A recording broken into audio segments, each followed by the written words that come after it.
Hey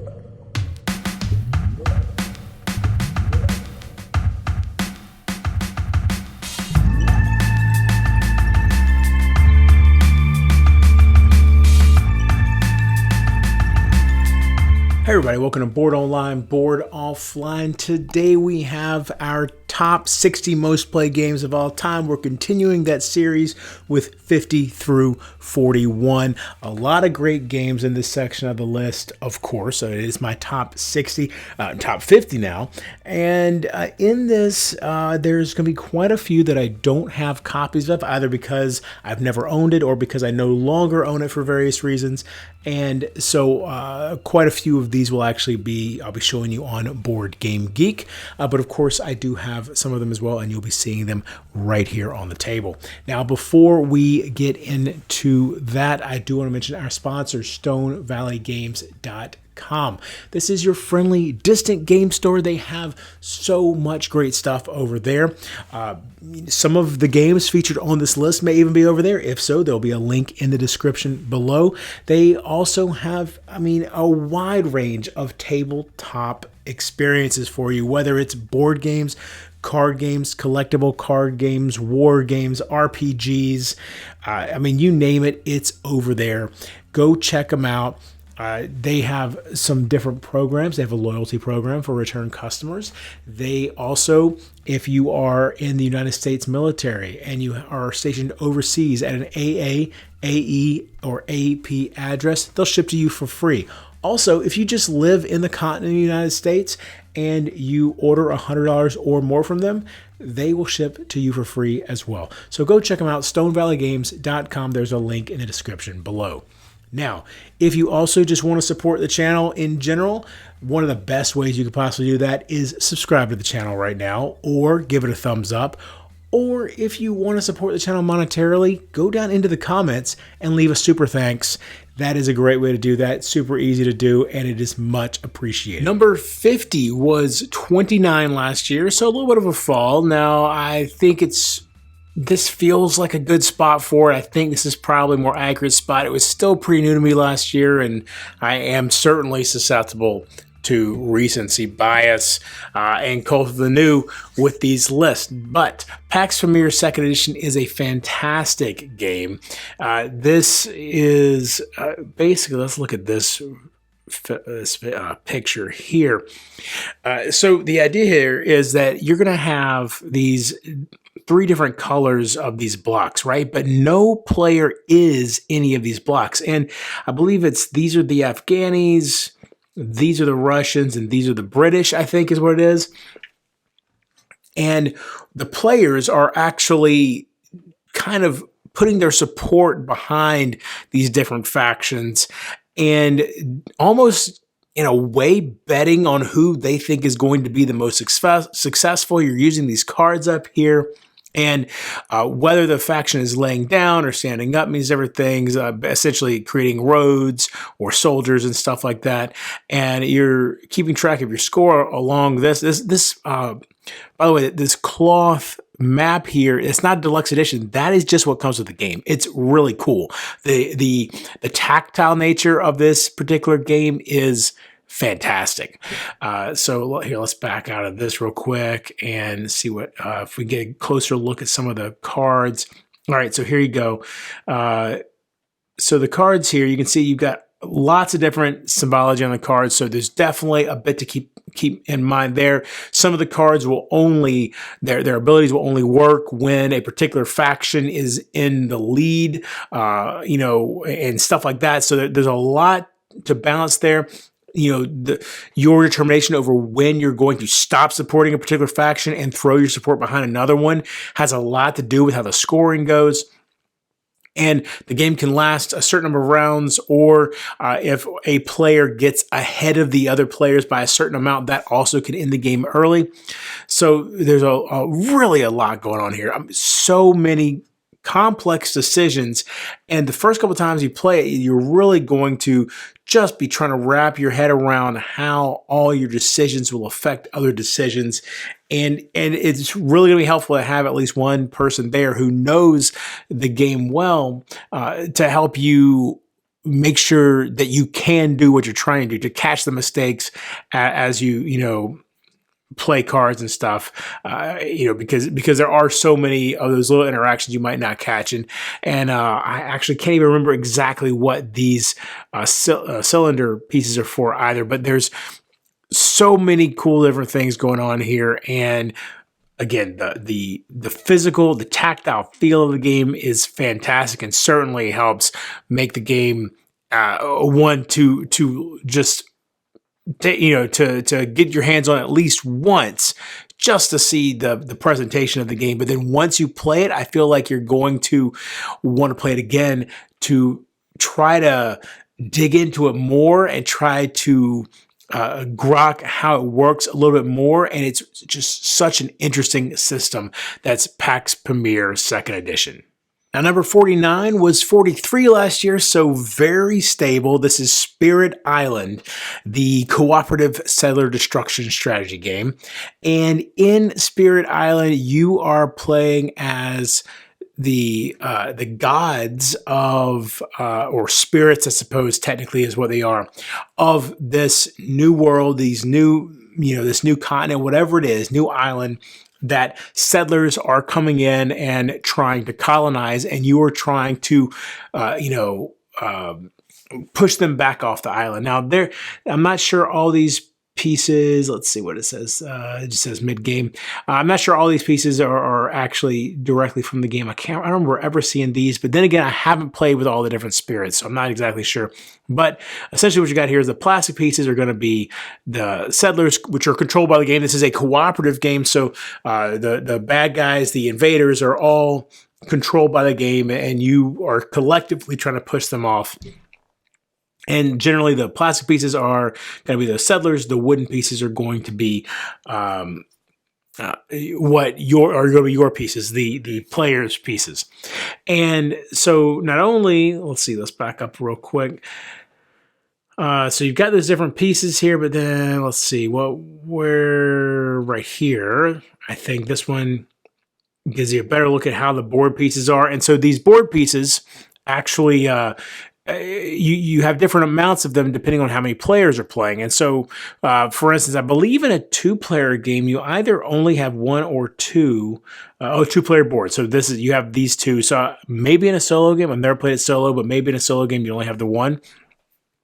But really interesting time because the way the system is set up, you actually have an idea of what's coming up next, and so you can try to plan for it and what the game's going to throw at you next. And as you keep pushing these guys off, it of course is going to ramp up as you near the end game and get harder and harder, as any good cooperative game would. Let's see what else we can show you here. It is one of the most complex games. Let's just get another good board view here. One of the more complex cooperative games out there. It's going to take a while to really understand it. And then once you understand the overall rules of the game, getting into each of the different spirits is going to add a layer of complexity there, because each of them, of course, they're very asymmetric. They each have their own kind of things that they do. So it's going to require you to, if you really want to get good at playing a particular spirit, you're going to have to spend some time doing that and learning how that spirit works versus how a different one works. Really a lot of great replayability there. I wish I could find a good picture of the spirit cards. Maybe this one. Let's see in here. Yeah, here's some of the spirit cards here. Let's see if we can get a better picture. Blow it up a little bit. Yeah, there we go. Okay, so yeah, you can't really see their names, but you can see the kind of the feel for these guys and kind of how they might differ from each other. So a lot of cool stuff. Was it, let's say Thunder Speaker, I think is her name. His name's covered up. This one's name is covered up as well. Anyway, lots of great stuff going on in this game, though. That is Spirit Island, my number 49.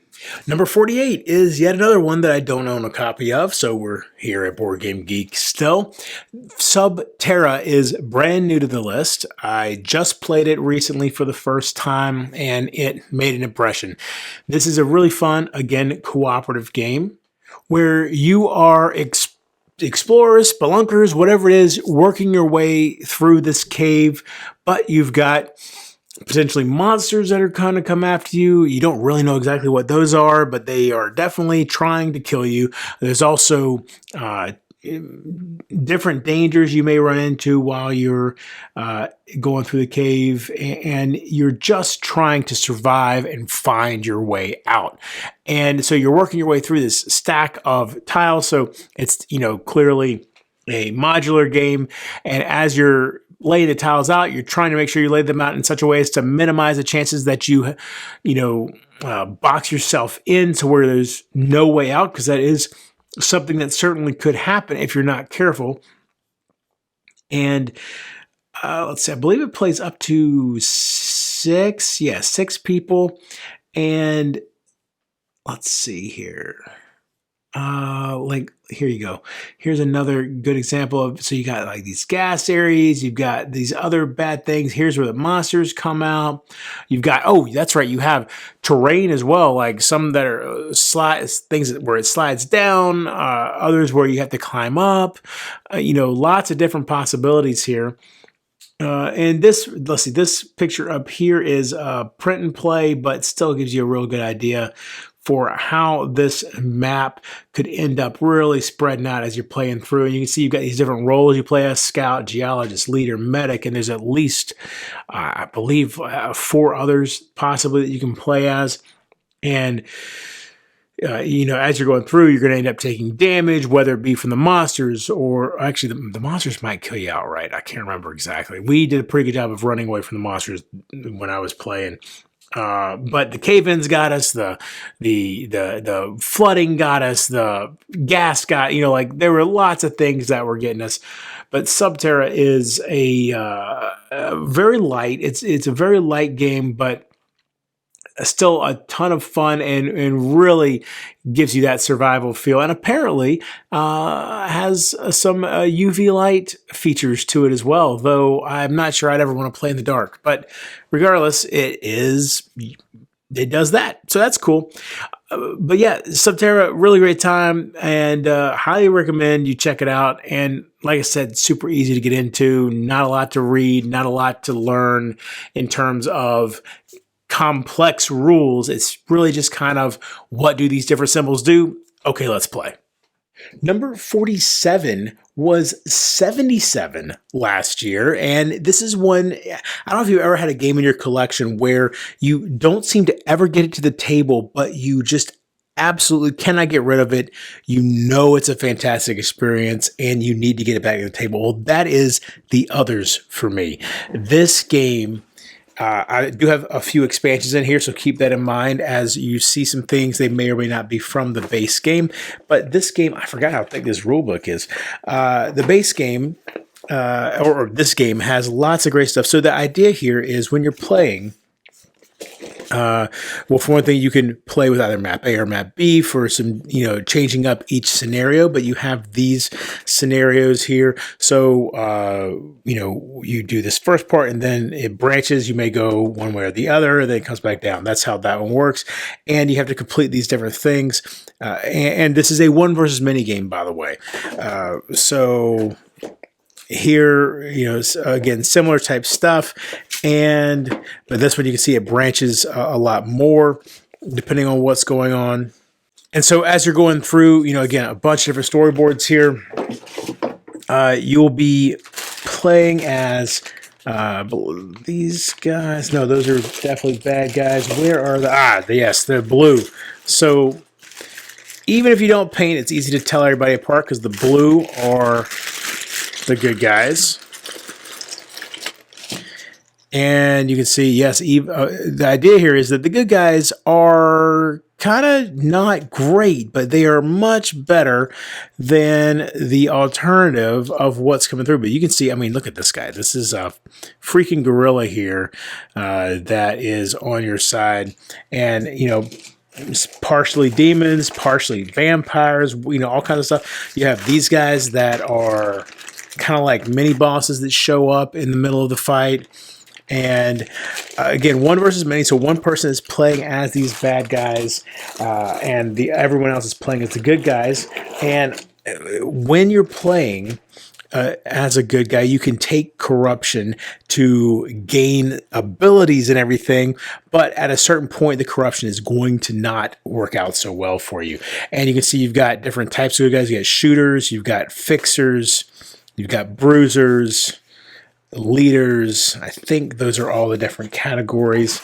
But then you have, I think I have 3 different sins right now. So the game came with 2. I think it came with, I can't remember which ones it came with. But anyway, it came with 2, and I bought an extra one.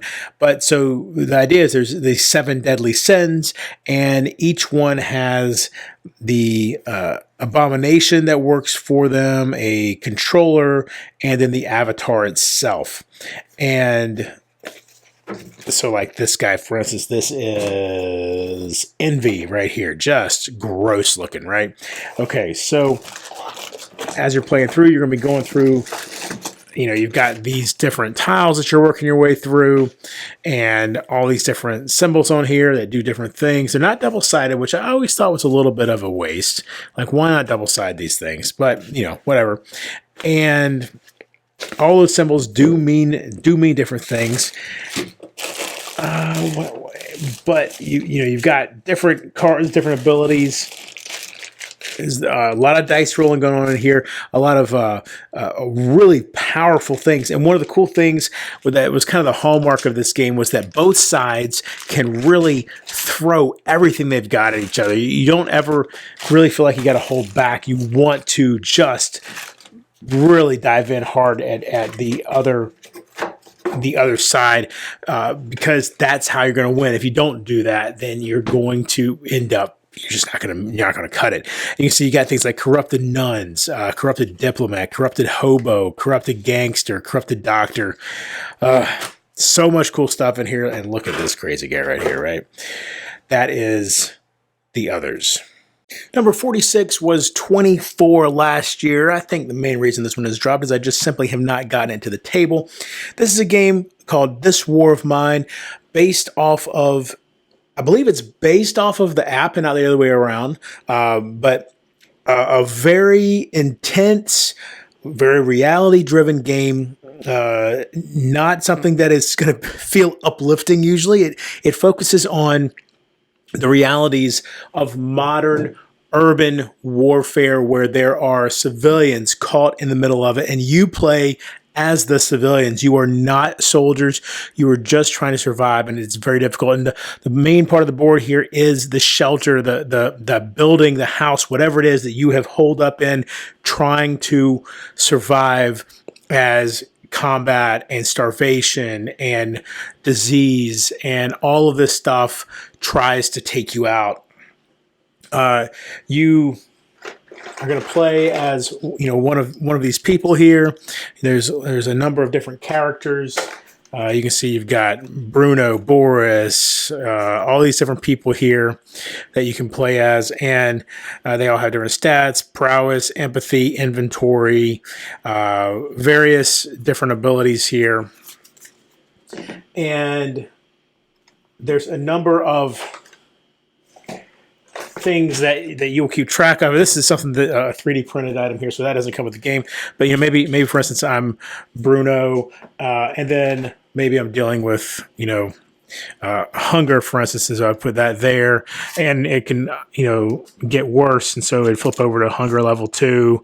But you've got hunger. Let's see, what are all the different ones that could possibly happen? There's fatigue, misery, illness, and wounds. So you can see lots of different terrible things here. When you get to level 4, that's when you basically, that's the end of the game. If you get level 4 on any of these, in this case C645, so that means you would turn to number 645 in the book of scripts here and read what happens, read what the epilogue is in that case. So you do have this book of scripts, and so much of what happens in the game is based off of all of the different paragraphs that are in this book. You sometimes might venture out of your building here, but before you do that, you're probably going to want to explore through the building. You have all these different spots that have, maybe this locked door here, you're going to, pick the lock to get through it, and you'll gain a mechanical part and a wood to add to your inventory. You can see we've got wood and mechanical parts, various types of food, of course our weapons, shovels, guitars, all kinds of stuff in here. Different types of medication. You're dealing with the cold throughout the game because it's kind of a Eastern European style place, and very, very cold. You'll go through different points where it gets colder or not. If you do go out, you can see that you have to start tracking your noise at a certain point. You'll have different locations you can go to, such as the construction site, and you have these different things that you might find there. The ruined villa, the city hospital, ruined block of flats. And you may run into, people that are helpful, and then people that are trying to kill you. You're going to have all these different events and stuff that might happen. You're going to have different chapter objectives. Visitors might show up that can provide different things to you or be dangerous. You're going to have to deal with night raids. It's a very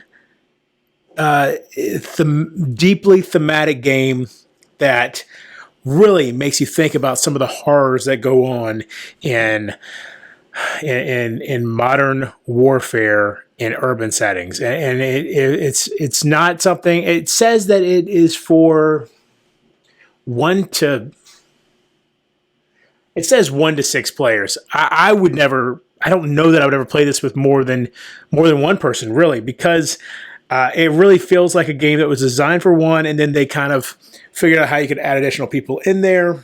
Because essentially, on a turn, you control everyone, and then you'll pass that control to somebody else. But anyway, I really enjoy this game. I've been wanting to get a video of it to the channel for a while, so maybe that's something we can do soon. But this is This War of Mine. My number 45 was 21 last year. This is Madara, Unintentional Malum, Act 1. This is a massive, massive campaign game. And I do actually own this one, but because it's so massive, it just would not be easy to show you anywhere close to everything that's in it. By opening up the box, it would just be too much. So I instead will show you here on Board Game Geek what's going on. Now, to give you an idea of what in the world you're getting into with this game, look at all this stuff here, all these cards. These are all gear cards over here. Let's see if we can zoom in a little bit. Okay, here we go. So we've got, these are all gear cards, and you've got those broken down into mundane, common, uncommon, and rare cards, weapons, cores, armor, accessories, just so much stuff going on there. And then you've got these other cards here that can modify the weapons and everything. And then these are all of your they're not called skills. What are they called in this game? Anyway, traits. No, not traits. Regardless, they're essentially skills, right? And you've got, 5 different schools of those skills. And it's martial, cure, assemblage, and 2 others. And it basically, you are building your class from the ground up. There are no pre-made classes. You decide what your class is going to be based off of these skills that you select. And of course, different skills will work better with different weapons and gear. And then when you start the game, there's 4 different characters to choose from, but you'll slowly unlock them as you go through the game. You have these hidden cards, the hidden large cards. There's some medium cards and small cards. And then over here, this is the book that comes in the game for the story. So it's both the story and the scenarios are all wrapped up in this book. That's somewhere around 500 pages. And there is so much story that if you're crunched for time the way my group and I often are, we actually use the Cliff Notes, the official Cliff Notes provided by Succubus Publishing, right there on their website.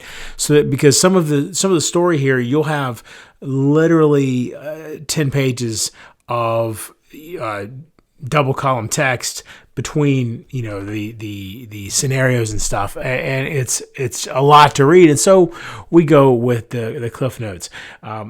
You've got the rule book over here, of course, that they have released a new version of that to tweak some of the rules, along with new cards and everything as well, and you're able to. If you buy it now, the latest printings, of course, have those fixes and adjustments and stuff in there. But they also, provided that fix to their backers and everything as well. And what it is this fantasy world that is. It's not your typical fantasy at all. It has like this mishmash of our world with fantasy, and literally it refers to Earth in the story. They talk about people coming from Earth, and like at a certain point. If you're selected or something, you end up getting brought into Madara instead, and you get all kinds of, like for instance, this girl here, she grew these wings when she came over, and everybody kind of gets these various gifts that end up being kind of like their kind of special thing when they come over. So let me see real quick. Let's back out of this, and you can see it's got these modular tiles that have really beautiful artwork on them. You've got all kinds of enemies you're going to fight go up against. These are the oh man, I'm blanking right now. Cave sickles. Those are cave sickles, and their whole thing is like the more of them there are together, the stronger they are. They kind of feed off of each other, almost like a hive mind type thing. And then you've got some enemies that are like, oh no, hold on. Let's see. Well, that's a pretty good layout, actually. That shows you kind of some of this is very entry-level stuff here, but some of the weapon types you might end up with. Let's go back up to this guy right here. Yeah, see, some of the enemies are going to be like this guy right here. There's just these huge villains you got to fight against, and it really has a wide variety of enemies and everything, and a very large variety of gear. It's a lot of fun. This is Madara Unintentional Malum Act 1. Number 44 was 40 last year, so another one that has stayed very stable. This is Anachrony. This is a game about time travel and borrowing. Basically, you borrow from your future, but you have to pay it back. Otherwise, terrible things are going to happen. Anachronisms are going to pop up. You're going to damage the timeline if you don't pay back what you've borrowed. And here, that's not part of the game. Here we go. Okay, so you have a number of different types of workers that you can use. And if you have, this version right here that has these basically the deluxe version that has these actual mechs, then you actually can put the workers in the mechs, which does no gameplay value there, but it is super cool. And the idea is that the world is super messed up, right? And so in order to go out into the world to do various tasks, to leave the protection of, whatever it is that you live inside of and go out into the world, you have to power up these mechs and send them out to do whatever those tasks are. There's other things you can do without using the mechs, of course, but the mechs are a huge part of this. And then up here is kind of an area where you're going to be vying for different resources with players, and this is the timeline here, and every round the timeline is going to flip over and different things might happen. Eventually, the idea is you're trying to prepare for this calamity that's going to just wreck everything, and you need to be ready for that when it happens. And you can see over here we've got different player boards, different factions have different abilities. and just so much is going on here. It's a beautiful game and a very complex game, but it really makes sense once you get down into it. It's one of those games that usually probably within your first play, you will really feel it click. It's not one where you're going to go back to it a couple times to get it to click. You're going to feel it click in that first play, and then you're really going to just okay. I really loved getting into that time travel aspect of it. And can I afford to borrow just a little bit more? Am I going to be able to give it back without taking the damaging penalty for not paying it back? Again, you've got the artwork and the theme that really brings it in. When you get down to it, it's a resource management game. That's really what it is when you get down to it. But this theme they put on top of it just really brings it all together and makes it sing. And I love the figuring out which workers I want to use, which ones are worth. Which ones are going to put into the mechs, which ones, am I going to have enough energy to power up my mechs? A lot of great choices here. That's Anachrony. Number 43 was 34 last year. This is Wingspan. Now, so this is one that is definitely stable in its position as well, only moving a few spots there. This is a gorgeous game for one thing. And I don't believe I have any expansion. I do have an expansion, but I have not put it into this box yet. You'll be seeing that expansion on the channel soon. But every player will have, and by the way, look, I love how it looks like a notebook, because the whole idea is you're kind of bird watcher or something like that. But having it look like a notebook is pretty cool. But every player has their own board here. And there are all of these birds in the game, and you can see up here, so the chipping sparrow, it has to go in the grassland area here or the forest area, and the food it's going to eat is either the grubs or the grain there, and you roll these dice to get the different types of food. That's going to help you collect those, and then you have these tokens here to keep track of how much you've got. And then some of them have these brown abilities. In this case, when activated, lay one egg on any bird. And so you have these eggs over here. The colors don't matter; they're just really cool looking. And you're going to get points for that. You're going to get points for various things depending on what objectives have been selected. And so, for instance, maybe round one, this is the objective here. And this objective says to count your birds with this particular nest type that have at least one egg in them. Well, this bird doesn't have that nest, but you can see this bird does. And so there's several different nest types. You've got that one, you've got that one, you got this one that is, I think means kind of, it'll use whatever. I think there's, let's see. And there's another nest type right there. And then you've got the wingspan here of the birds as well. I'm sorry, this is the wingspan here.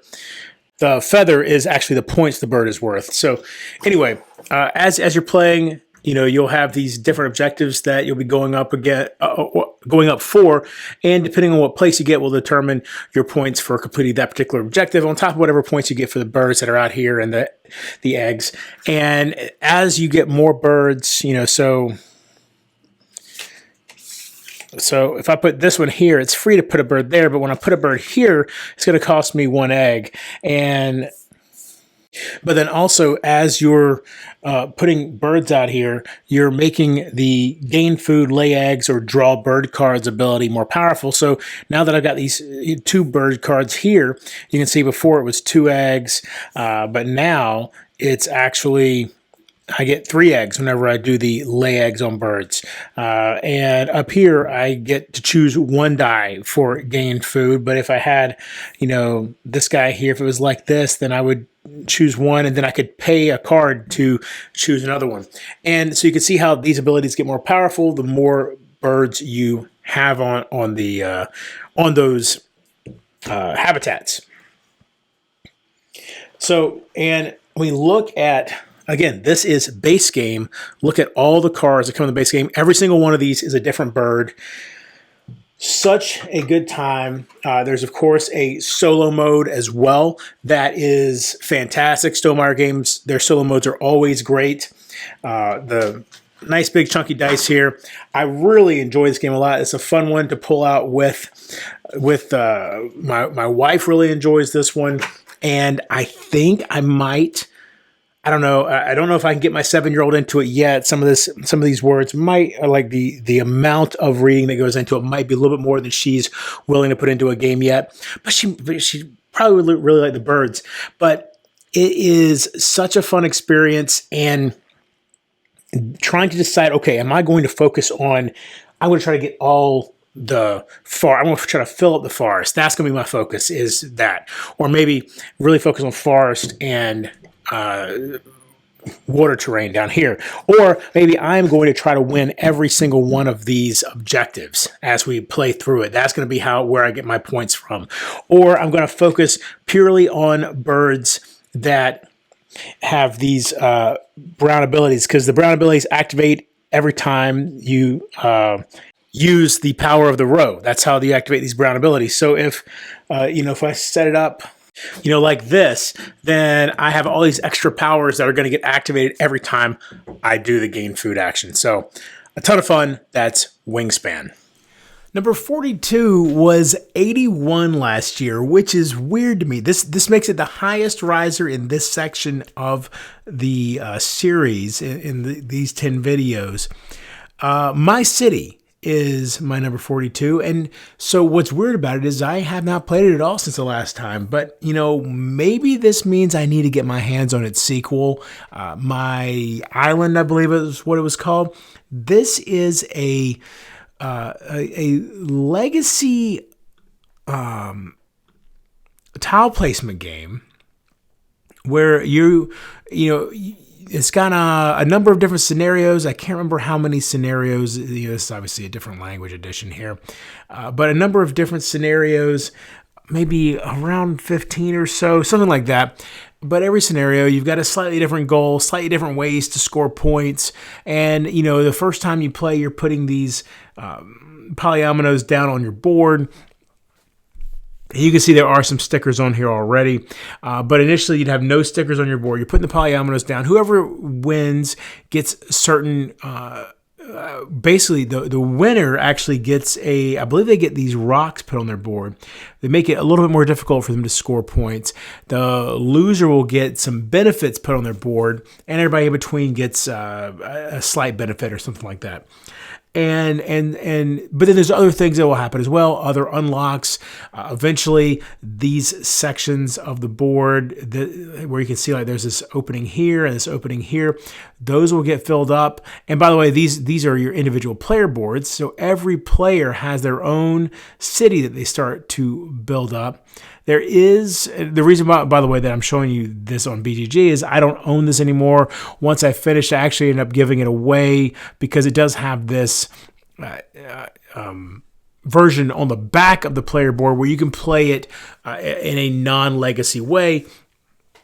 I ended up giving it away on the channel to whoever ended up getting that. But the legacy, let me tell you about that. It really, me and my group, we sat down, beginning of a game night, we started and we played through the whole campaign in one game night. I think it must have been about 8 hours total, maybe 9 hours total playing through this thing. And it was a blast. And so now, My Island, I think, is the next one. You know what? Let's actually check real quick so I can just tell you, because the fact that this came up so far on my list means I really think I just got to get My Island.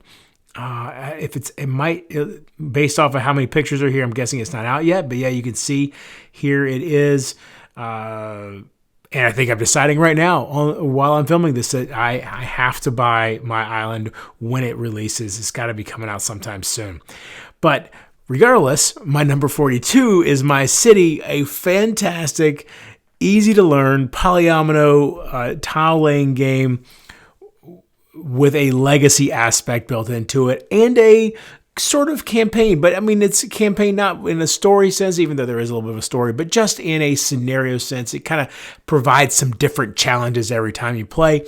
And even though it's legacy, it has the reverse side of the board where you can play without that legacy aspect as much as you want, from that point forward. So check it out, My City. And number 41 is Dead of Winter. This was number 8 last year, so this is the biggest faller in this section of the list. Now, it fell only because last year it shot way up to number 8. I had not played in a while, and I think I was having some, looking at it through rose-colored glasses, a little bit more than it maybe deserved, and I really wanted to get it back to the table, and we did, and it is still a blast to play. However, number 8 was too high for it, and I think where it is right now is a much better spot. So the idea here is you have the colony here, right? This is your main area. This is the actual colony here. This is where you can put all of your people that are going to be out here. You've got a drunk Santa Claus there. You got all these different people that are out here in the colony. All right. And the zombies will start piling up around these doors just like this. And eventually they'll start breaking through, if they fill up the spots. But when they get through, they bite people, and then people get messed up and die and stuff. And you're going to have people die in this game for sure. But you have these other locations that you can go to. You got the gas station, the hospital, library, school, grocery store, police station. And each of those have different resources you might be able to find, more likely to find gas at the gas station than people. In fact, people are going to be the least on any of these, but you can see medicine is the next least likely here. At the hospital, most likely to find medicine, least likely to find tools and people. The library, you got books, which, by the way, don't underestimate how good books are in this game. The school is where you can find food, as well as the grocery store, and the police station is where you can find weapons. So you're going to be going through. Again, have all these different people you can choose from. Each of them has their own special ability. They've got a fight and a search stat, and they're going to search through the decks that are here. As you're playing, maybe you end up using fuel at some point, so you're going to put that in the waste pile. You have to manage your waste pile, because if you don't, the more waste there is, the lower your morale is going to be. So you're going to have to constantly be cleaning that out. You're going to have a crisis that's always happening. You're going to have your specific main objective here that you're going to be dealing with. But on top of the main objective, there are secret objectives as well. Like this one right here, the collector. So whoever has the collector will win the game if the main objective has been completed and they have at least 4 item cards in their hand. But then there are also going to be betrayal objective cards. And so in this one, you win if all of the following is true. Morale is at 0, which is normally what kills the rest of the team. You have at least 2 weapon cards equipped to a survivor you control. You have at least 3 medicine cards in your hand. Starter cards don't count. And so you won't have a traitor every time, but you might have a traitor. Basically, you have something like 20% chance that you end up with a traitor. And so you're going through a certain number of rounds, certain number of morale is where you will start. You got to feed your people at the end of every round.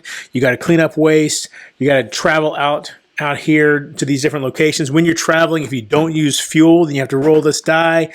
And in that case, nothing happens. But, oh, look at that. Man, I can never roll this good. Oh, I can never roll this good when I'm playing. What is happening? I'm using all my... Yo, I don't know what's happening here. I'm using all my good... Okay, now I just got to keep going till... Okay, this is some ridiculous stuff right here.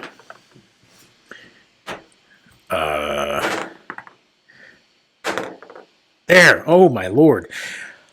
I can't believe I just did that. So half of what's on here, I believe it's half, are blank. But then you've got this one, which is a wound. This is a frostbite, which is a compounding wound every round. And then one of them is the tooth. And if you get the tooth, it's an automatic death. This was the first cooperative game with a traitor that I ever played. It has some of the most intense memories, gaming memories, of all the time I've gamed come from this game. It still holds up really well. I really should try to find another traitor game to get into, see because this, I think it's the only one I've got where you can have a trader, but the interactions between the players, really, especially if y'all really start getting into it and really focusing on trying to suss out the traitor and try, because you can exile the traitor. If you figure out who the traitor is, you can exile them. And when they get exiled, they get an exile objective.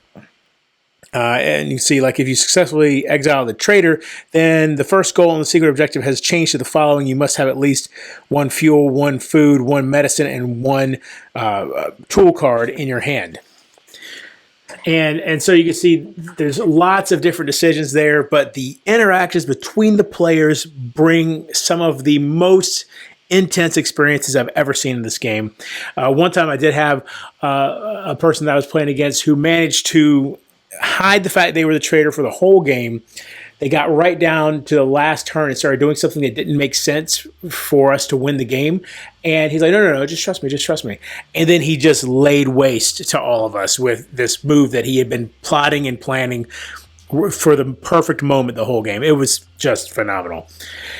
Anyway, that's Dead of Winter, my number 41.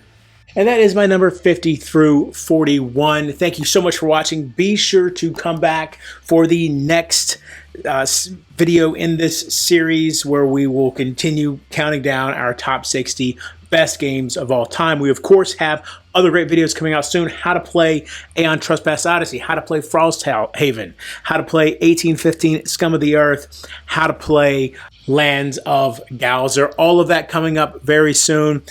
Subscribe to the channel, like the video, and leave a super thanks in the comments below. And until next time, if you're bored online, board offline.